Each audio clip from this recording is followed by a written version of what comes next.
کہ بابرکت قدوس نام میں آپ تمام تر دیکھنے والی بہنوں کو، بھائیوں کو، بزرگوں کو بڑے ادب سے آج ایک بار پھر پاسٹر آصف رضا کی طرف سے میرا محبت بھرا سلام پہنچے۔ خداوند میں آپ سب کی سلامتی ہو، خداوند آپ سب کو برکت دے، اور میں خداوند کا شکر ادا کرتا ہوں کہ خدا کے لوگ، ایماندار لوگ جو خدا کی آواز کو سنتے ہیں، خدا کے کلام کو سن کر اور اپنا فیڈ بیک دیتے ہیں، خداوند آپ سب کو برکت دے۔ جیسے کہ آپ سب جانتے ہیں کہ ہم مکاشفہ کی پہلی مہر کے اوپر ہم سیکھ رہے ہیں، اور آج اس کا 5واں حصہ ہے۔ جیسے کہ پچھلے حصے کے اندر ہم دیکھ چکے ہیں کہ پہلی مہر کھلنے پر ہم نے 3 چیزوں کو دیکھا تھا، اور ہمارے اوپر 3 چیزیں واضح ہوئی تھی۔ پہلی مہر کے اندر ہم نے دیکھا کہ جو گھوڑے کا سوار ہے اس کے پاس 3 چیزیں ہیں، ایک سفید گھوڑا، نمبر 2 کمان، اور نمبر 3 دیا گیا تاج۔ اور ہم سفید گھوڑے کے اوپر ہم سیکھ چکے ہیں کہ سفید رنگ جو ہے وہ پاکیزگی کی علامت ہے۔ اس سے پہلے کہ ہم آگے بڑھے، جتنے بہن بھائی ہمارے چینل پر نئے ہیں، آپ سب سے التماس کرتا ہوں کہ آپ اس چینل کو سبسکرائب کر دیں، بیل آئیکن کو پریس کر دیں، تاکہ ہماری ہر نئی آنے والی ویڈیو کا نوٹیفیکیشن بر وقت آپ تک پہنچ سکے۔ میرے عزیزو، آج ہم کمان کے بارے میں سیکھیں گے۔ اس گھوڑے کے سوار کے ہاتھ میں ایک کمان ہے، اور یہ کمان عہد کی علامت ہے۔ یاد رکھیے گا کہ جو گھوڑے کے سوار کے ہاتھ میں کمان دکھائی گئی ہے، یہ کمان عہد کی علامت ہے۔ اس کا ریفرنس ہم خدا کے کلام میں سے پیدائش کی کتاب اس کا 9 باب اور اس کی آیت نمبر 11 سے دیکھیں گے۔ لکھا ہے، اور میں اس عہد کو تمہارے ساتھ قائم رکھوں گا کہ سب جاندار طوفان کے پانی سے پھر ہلاک نہ ہوں گے، اور نہ کبھی زمین کو تباہ کرنے کے لیے پھر طوفان آئے گا۔ اور خدا نے کہا کہ جو عہد میں اپنے اور تمہارے درمیان اور سب جانداروں کے درمیان جو تمہارے ساتھ ہیں، پشت دہ پشت ہمیشہ کے لیے کرتا ہوں، اس کا نشان یہ ہے کہ میں اپنی کمان کو بادلوں میں رکھتا ہوں، اور وہ میرے اور زمین کے درمیان عہد کا نشان ہوگی۔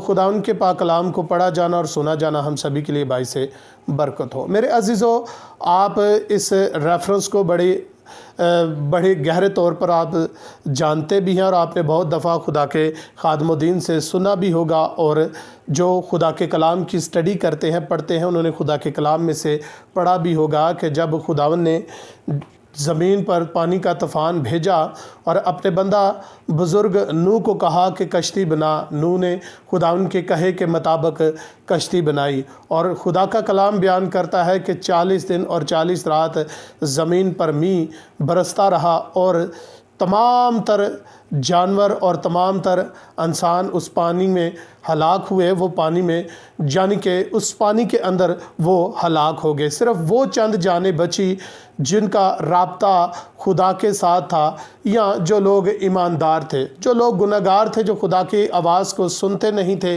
جو خدا کے کلام کو رد کرتے تھے، جو خدا کے بندہ بزرگ نوح کا تمسخر اڑاتے تھے، وہ سب پانی کے طوفان میں ہلاک ہو گئے۔ اور جب زمین پر سے پانی خشک ہوا تو خدا نے اپنے بندہ بزرگ نوح سے عہد کیا، اور عہد یہ کمان کا عہد کیا۔ اور جیسے کہ بارش ختم ہوتی ہے تو آسمان پر ہمیں چند کلر کی ہمیں لائنیں دکھائی دیتی ہیں، اسے کوس قزح بھی کہا جاتا ہے۔ تو یہ میرے عزیزو، آپ سب جانتے ہیں کہ یہ خدا نے اس وقت اپنے بندہ بزرگ نوح کے ساتھ عہد کیا تھا کہ آج کے بعد میرا نشان جو بادلوں میں دکھایا جائے گا، میں اپنا نشان بادلوں پر دکھاؤں گا، اور یہ کمان ہے۔ بائبل مقدس میں اس کو کمان کا نام دیا گیا ہے۔ ایک کمان یہ ہے کہ جو بادلوں پر، جسے ہم کوس قزح کہتے ہیں، وہ ہے، اور ایک کمان وہ ہے جس کو ہم تیر کمان کہتے ہیں۔ آمین۔ تو کمان کا مطلب یہ ہے کہ عہد، کمان یاد رکھے گا کہ عہد کی علامت ہے۔ تو ہم نے اس مہر کے اندر ہم نے جو دیکھا ہے کہ پہلے جو مہر کے اندر ہم نے دیکھا ہے کہ گھوڑے کے سوار کے ہاتھ میں ایک کمان ہے، اور یہ کمان یاد رکھے گا کہ عہد کی علامت ہے، جو آپ کی خدمت میں پیش کر چکا ہوں۔ آگے بڑھتے ہیں۔ اور میں اپنی کمان کو بادلوں میں رکھتا ہوں، وہ تمہارے اور زمین کے درمیان عہد کا نشان ہوگی۔ یہ خدا نے واضح کہا ہے کہ میں اپنی کمان کو بادلوں پر رکھتا ہوں، وہ میرے اور تمہارے درمیان زمین پر کیا ہوگی؟ وہ عہد کا نشان ہوگی۔ تو آج بھی آپ دیکھتے ہیں کہ اگر زیادہ بارش ہو، کچھ دن تک بارش رہے تو آسمان پر ہمیں کوسے قضا نظر آتی ہے۔ دراصل یہ وہ عہد ہے جو خدا نے اپنے بندہ بزرگ نوح کے ساتھ کیا تھا۔ آمین۔ حزقیل کا حوالہ بھی آپ پڑھ سکتے ہیں۔ حزقیل کے حوالہ میں آپ کی خدمت میں پیش کروں گا، تو آپ ضرور اس کو، اتنا ٹائم نہیں کہ میں اس حوالے کو پڑھ کر بتاؤں۔ حزقیل 1 باب اور اس کی آیت نمبر 27 کا بھی آپ مطالعہ کر سکتے ہیں کہ اس حوالے کے اندر بھی کمان کے بارے میں واضح طور پر لکھا گیا ہے۔ اور اس کے بعد حوالہ میرے عزیزو حبقوق 3 باب اور اس کی آیت نمبر 8، آپ اس کا بھی ضرور مطالعہ کیجئے گا، تو کمان کا واضح طور پر آپ کو پتہ چل جائے گا کہ کمان واقعی ہی یہ عہد کی علامت ہے۔ آگے بڑھتے ہیں۔ تیسری چیز دیا گیا تاج۔ تاج کے بارے میں میرے عزیزو ہم دیکھیں گے۔ تاج بادشاہت کی علامت ہے، بادشاہت کی یا اختیارات کی علامت ہے۔ غزل و غزلات اس کا 3 باب اور اس کی آیت نمبر 11 لکھا ہے، اے سیون کی بیٹیوں باہر نکلو اور سلیمان بادشاہ کو دیکھو، اس کے تاج کے ساتھ جو اس کی ماں نے اس کے بیاہ کے دن اور اس کے دل کی شادمانی کے روز اس کے سر پر رکھا۔ آمین آمین۔ اور اس کے بعد عبرانیوں 2 باب اور اس کی آیت نمبر 7 لکھا ہے، اور تو نے اسے فرشتوں سے کچھ ہی کم تر کیا تو نے اس پر جلال اور عزت کا تاج رکھا اور اپنے ہاتھوں کے کاموں پر اسے اختیار بخشا، تو نے سب چیزیں تابع کر کے اس کے پاؤں تلے کر دی۔ آمین۔ میرے عزیزو یہ تاج جو ہے آپ سب جانتے ہیں کہ یہ بادشاہت کی علامت ہے۔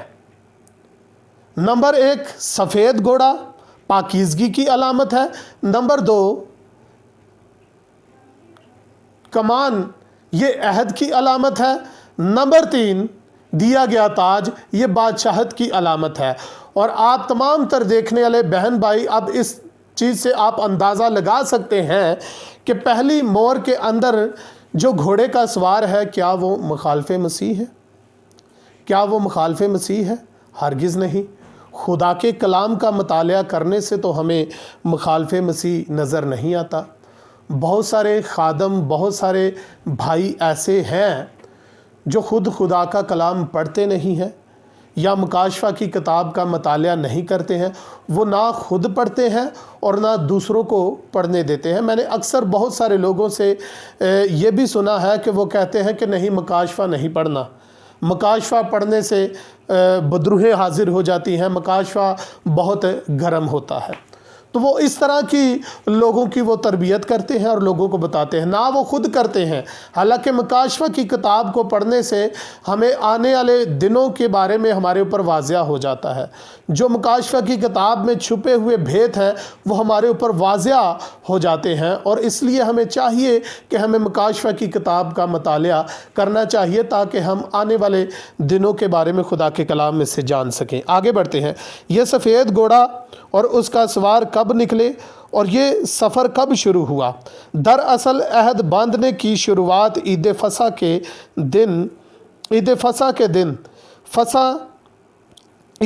کے دن مسیح نے کی۔ گھوڑے کا سوار خود یسوع المسیح ہے، نہ کہ مخالف مسیح ہے۔ گھوڑے کا سوار کون ہے؟